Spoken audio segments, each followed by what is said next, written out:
Hi guys, Mumford and Kid. Welcome back to a very late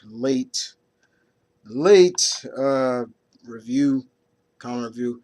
Apologize for the lateness, but I'm still here to do it, no matter what.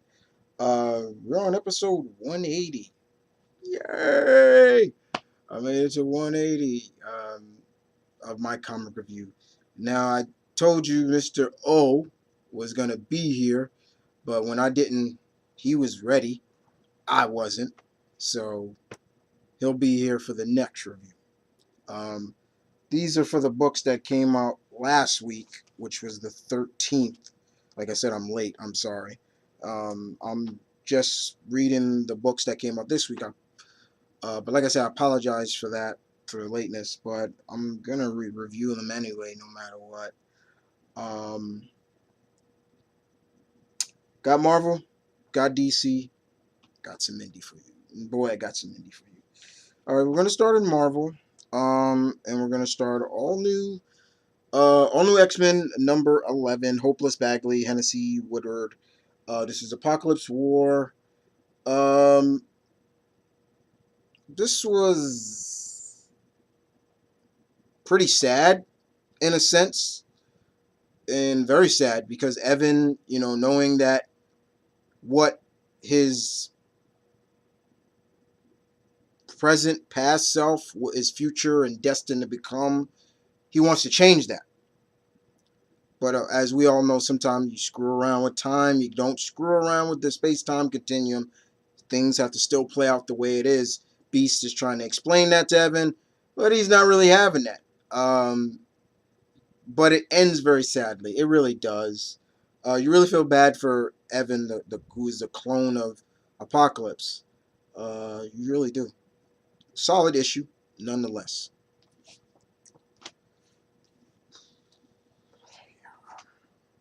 Civil War number 3.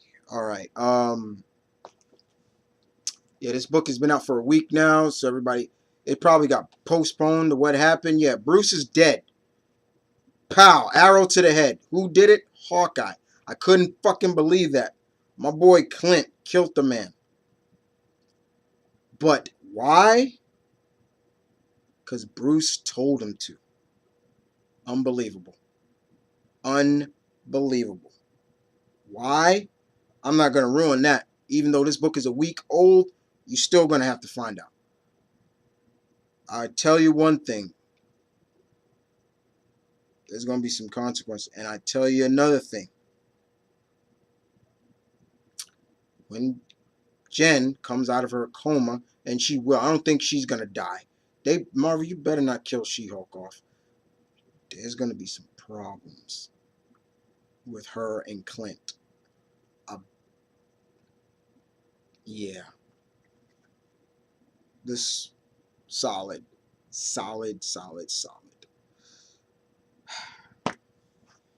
Now somebody will say, "Oh, Chris, don't worry. Bruce Hulk will come back. Bruce Banner will How the fuck you come back from a headshot from an arrow? I want to know that. Somebody explain that to me." Amazing Spider-Man Civil War 2. This is issue number 2 of this story that Gage is writing. This is getting really good. It's getting really good, but it's also getting really sad on the part of one of Peter's employees. What is his name again? Clash. You get to see what he's like when he's not at Parker Industries, but then you get his parents are just these stereotypical parents, like, you're just as smart as Peter Parker. Why don't you have your own company? Pushing and pushing and pushing this man, and it's sad. It's really sad. I hate seeing parents like that. And encouraging your child who's a grown man, that's one thing, but encouraging is fine. But when you're almost in a sense belittling him because he's not in the spot of greatness as where you see him, I fucking hate that. I'm like, yeah, that's bullshit right there. And you get to see like the road of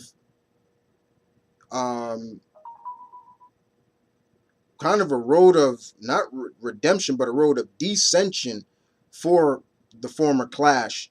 And in some way, hey, Ulysses' vision of him that he told Spidey is coming true. This was good. Civil War. Gods of War 2, Civil War 2, number 2. First of all, I love that cover. This is Mr. Abbott last work for Hercules. But I am glad to say that my man Herc is going to be back with the Avengers. Yes. Thank you very much for that. We could see Herc assemble his team of other heroes or gods. You have Lorelei, an Asgardian.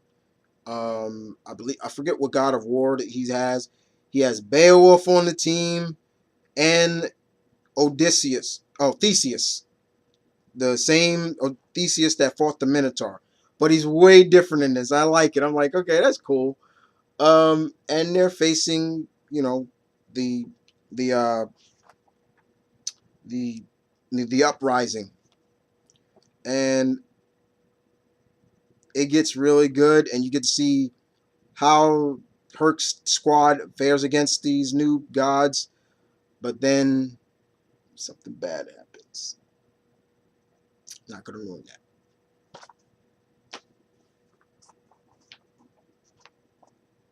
Daredevil, number 9. Charles Soule, Suzuka Miller, guest starring the Amazing Spider-Man. I tweeted Mr. Soule this. Thank you so much for this. It is always good to see the web slinger and probably one of his closest friends in the superhero community team up. It's like old times. And I told him that. My number 1 favorite hero of all time and my number 2 favorite Marvel hero teaming up. Spider-Man number 1, Daredevil number 2. Teaming up for pretty much, it was kind of felt like Ocean's 11, but it was great. It was so great. Peter's like to Matt, joking on about his costume, like, so I see you're going through the black costume phase. I've been through that, everything like that. And the Peter still trusts Daredevil, but he just can't remember who Daredevil is, and we still don't know what it is.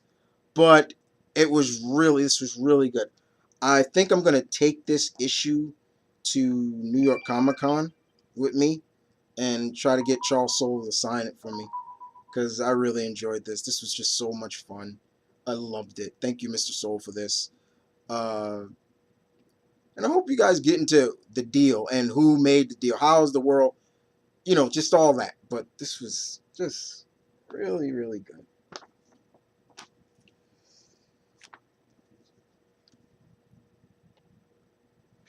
Guardians of the Galaxy number 10. Bendis.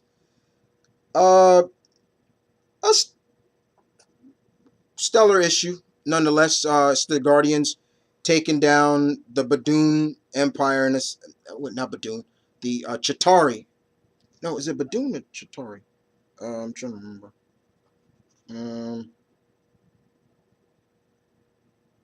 Yeah, the Badoon. The Badoon, what left of the Empire, and that's all this pretty much was. Excuse me, I got my phone's getting messages. And pretty much we also get to see, then they get a call from Carol, and that's pretty much it. They get a call from Carol, and they go. Looks like they're on the way to. Now we're getting to see why the Guardians are going to be, I guess, a part of Civil War, and I guess the upcoming last of Bendis's arc, is called Grounded. But other than that, not bad.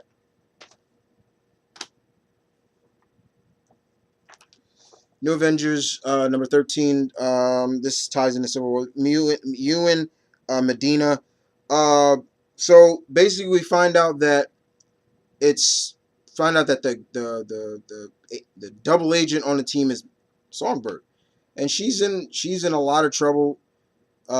Garrett and Dum Dum Dugan, who is a life model decoy, just wrecking havoc and shit like that. Melissa's doing all she can to survive, and the Maker, Ultimate Reed Richards, still biding his time when he makes his move. And that's pretty much it.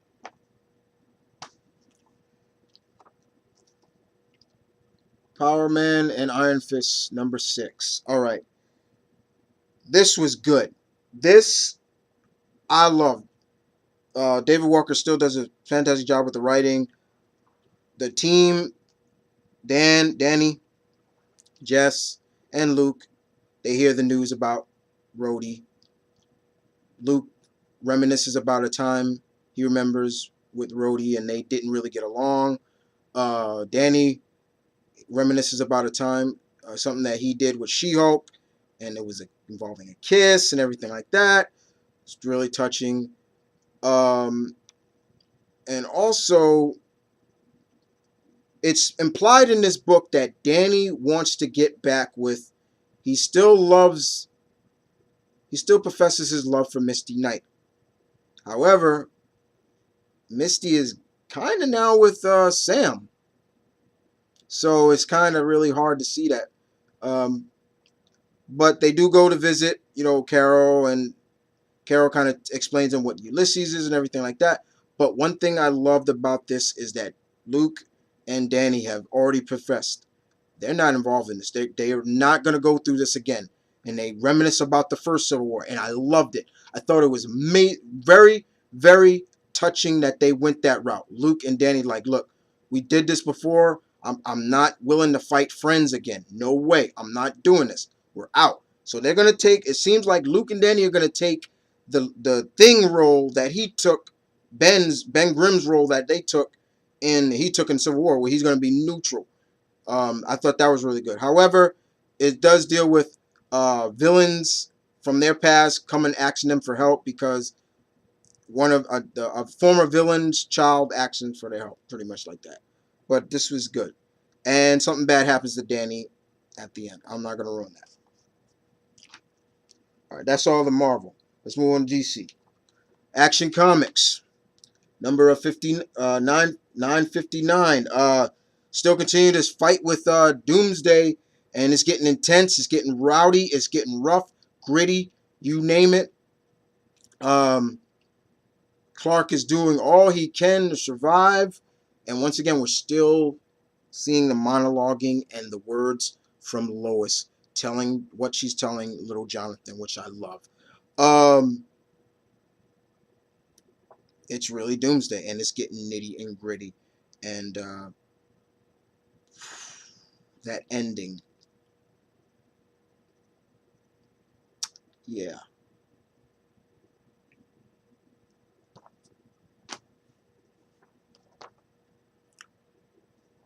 Detective Comics number 936. Oh my God! First of all, it was good to see Renee Montoya in this. However, I did not see that coming. So the team finds out that this group called the what are they called again? I'm trying to remember what they're called. The Colony, who look like Arkham Knight from Batman Arkham Knight. Literally on camera, you see them Tim and Kate watching them just beat the crap out of Batman. They are literally beating Batman. And even Kate is like, wow, they're beating him in a fight? Like, whoa. And they can't believe it. Batman's losing a fight. Yeah, Batman losing a fight. Ain't that fucking hard to believe when you're outnumbered 12-1. I don't care who you are. But, yeah, he's just getting his ass beat. And it's not about Batman. It's more about Kate and the group. Kate calls in a group. She even calls in her dad. And then that cliffhanger, oh my God. Really? Tillian, Mr. Tillian, okay. You got me. I did not see that coming, but I'm hooked. I'm not going to spoil what it is. Even though this book is a A week old.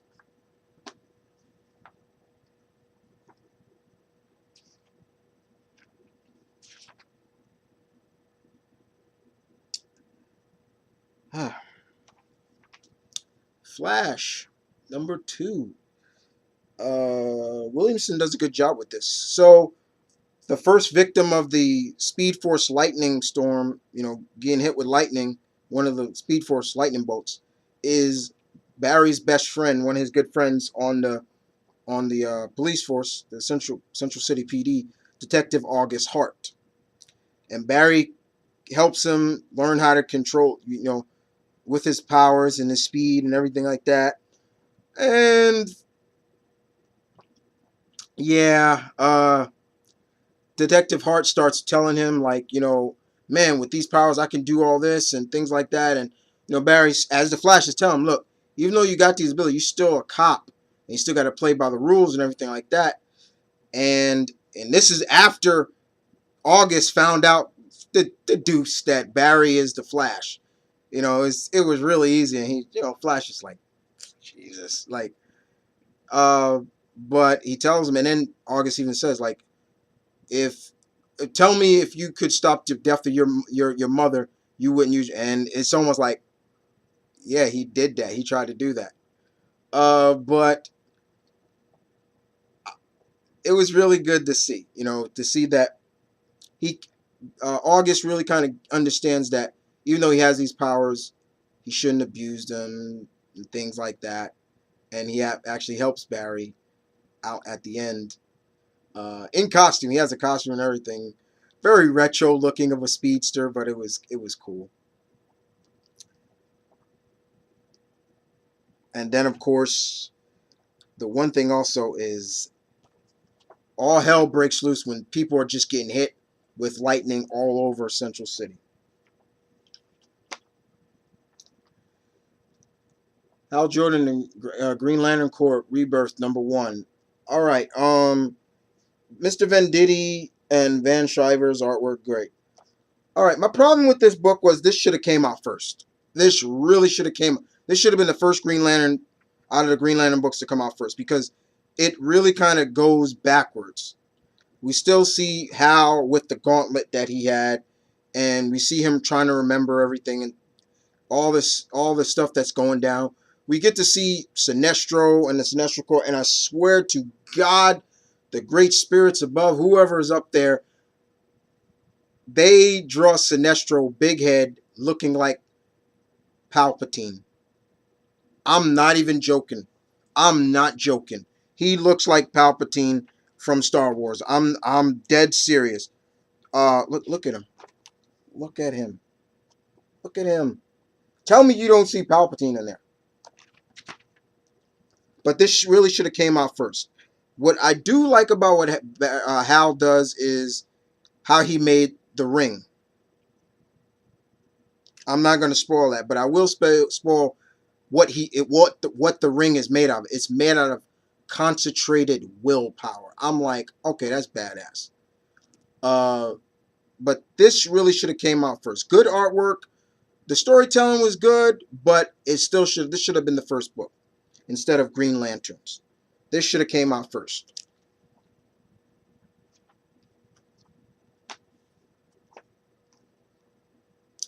New Superman, #1. Yeah.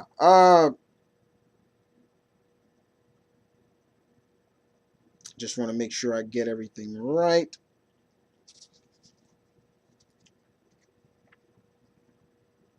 Just want to.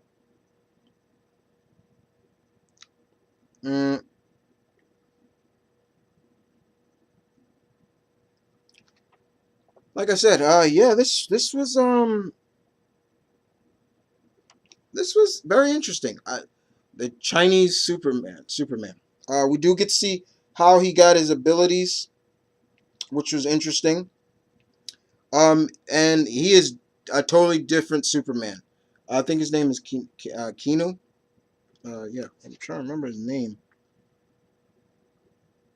Keanu? Yeah, I think it's Keanu. I'm not sure.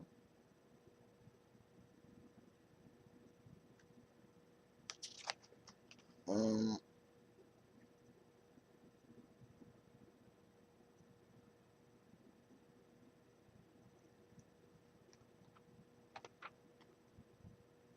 let me make sure I get his name right. I don't want to ruin his name.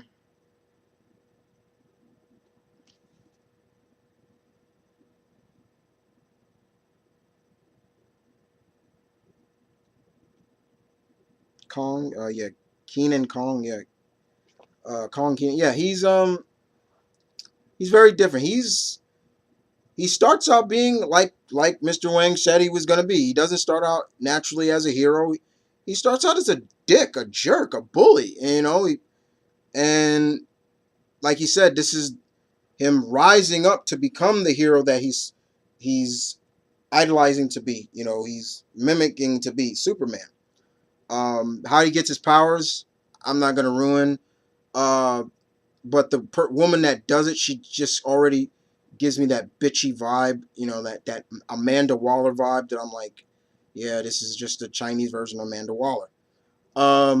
His father is really kind of, you know, average Joe guy, but you know, he fixes cars, but he's a conspiracy theorist, and you know, he feels as an organization that is doing a lot of bad things. But Keenan is it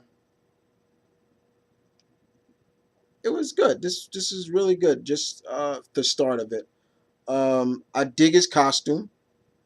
You know, red and gold, red and yellow, Chinese flag color like that. And I very much enjoyed this. Like, I was glad that it was different. I was glad that it wasn't just your typical, you know, he's a hero, you know, just like Superman stands for truth, justice, and all that. No, he's different. It's different. It felt different, and I like that. The ending, I was just like, yeah, well, of course, there's a Chinese version of these two characters. I'm not gonna ruin. You should already know who they are, but this was good. I'm looking forward to reading more and see Keenan become Superman. Nightwing Rebirth #1. This was very touching, um, very appealing, and gave me all the reason why Dick is back as Nightwing. That's all I'm gonna say. Seedley did a good job with this. This was good. This was really good. I am very much enjoyed it. Thank you, DC, for putting Dick Grayson back into the what made him who he is. You know, what I also want to applaud DC is keeping true to the origin of Nightwing. Uh, that he got the idea from Superman telling them about the two heroes, Nightwing and Flamebird. That I love. That was I was like, thank you, DC, for that. All right.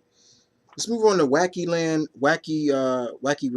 #2. Fucking A. This is getting very interesting, and we get to see a little bit more of what these characters were like. These version of the classic Dick Dastardly, Penelope Pitstop, what they were like before uh, before everything went to hell.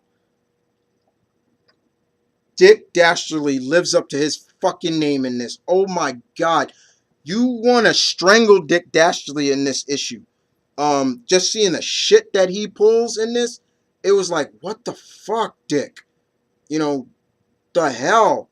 Like, I can't believe you fucking did that. It's amazing just to see how much of a dick he really is.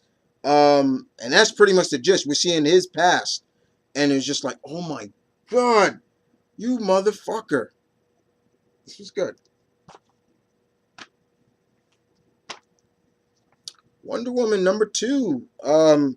Year one begins here. Okay, remember Roca and Nicole Scott. I love that Aussie. This is the remember the odd numbers will be current stuff. The even numbers are year one stuff. So we get to see the beginnings of Wonder Woman, and of course Steve Trevor and everything like that, and how their lives are about to interact with each other. The storytelling was really good. I very much enjoyed it. Greg Roca, thank you so much for that. I enjoyed your first run of Wonder Woman. So, So I was all board for this. And Nicole Scott's artwork is beautiful, as always. And I love that ending.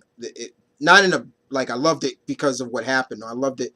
It was very appealing. Wonder Woman #2. Good stuff. All right, that's all the big two. Let's go indie. We're gonna start off with Dark Horse, and of course, probably one of my #1 favorite barbarian character, Mr. Robert E. Howard's beloved Conan the Slayer, #1.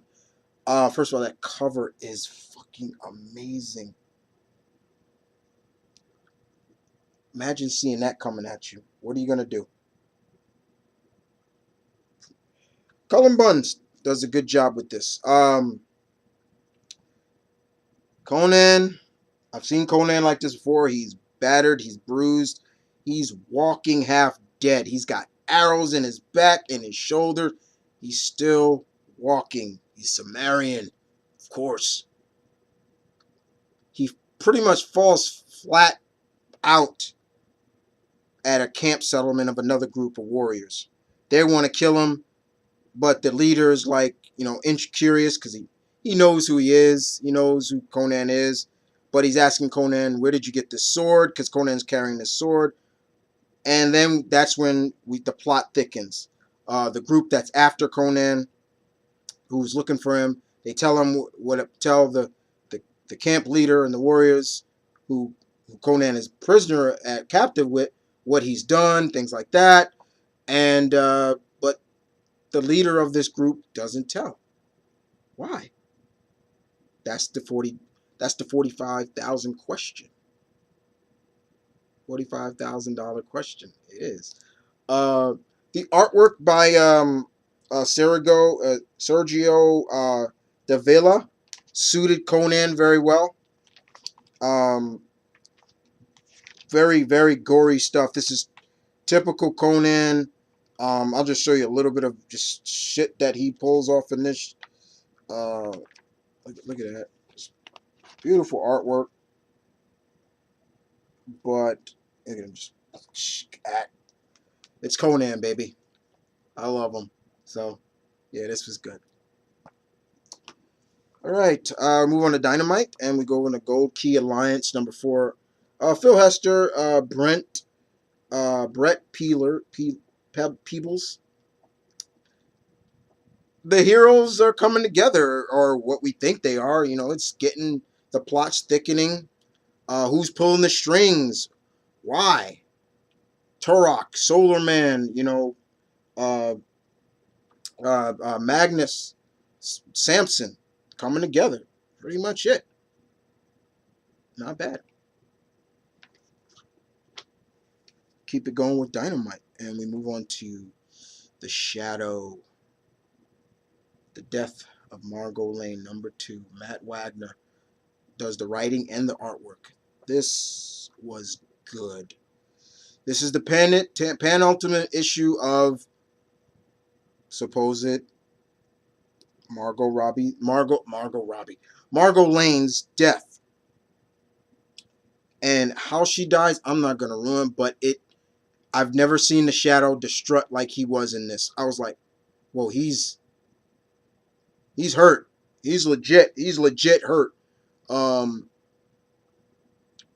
When you see the Shadow remove his mask out in the field, you know he is distraught. He removes his and distraught. This was good. I'm not gonna ruin this at all. This was damn good. Do yourselves a favor. If you are a Shadow fan like yours truly, give this a read. You'll love it. Thank you, Mr. Wagner, for this. Thank you very much. And first of all, I love the cover design as well. Like, it's not really like, it's like, it I don't know what to explain, but it just feels cool. All right, IDW. Back to the Future #10.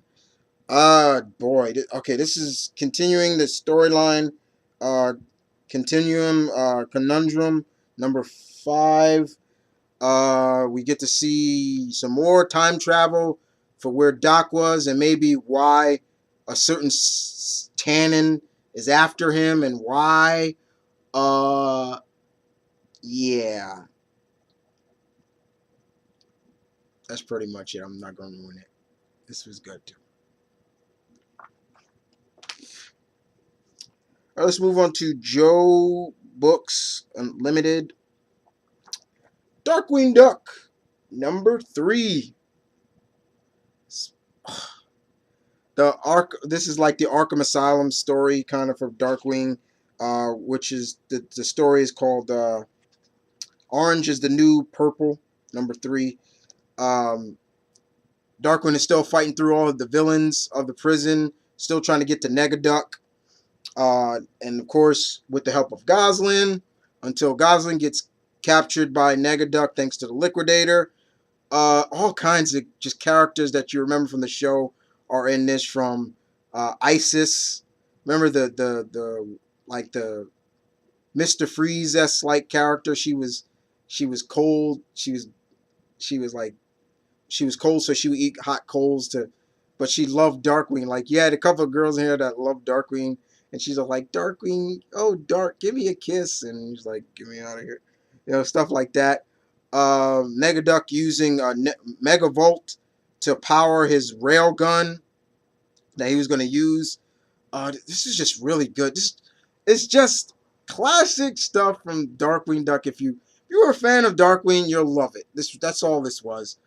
Um, this was just really good. Darkwing Duck number 3. Do yourself a favor. Read it. Read it. Read it. And we're going to end this book. We're end this with Lion Forge Comics number for, and that is none other than Voltron, Legendary Defender number 1. Hendrik Iverson and Digital Art Chefs does the artwork in this. Yeah, get a good look. Yes, this is not Dynamite doing Voltron, because usually Dynamite does Voltron comics. No, this is based off of the Netflix series that's on Netflix. Glad it's got a second season. Hell yeah. But yeah, this is and this issue takes place immediately after the events of Voltron, pretty much the episode of Rebirth. So they're on a so the team is on a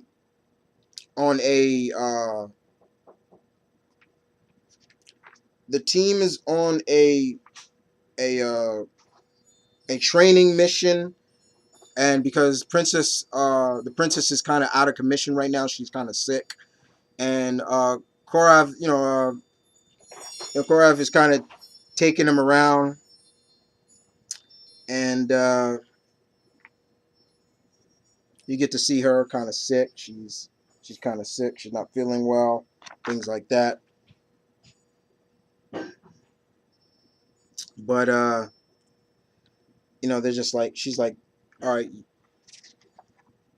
So pretty much Gorm takes them around, and then of course shit hits the fan.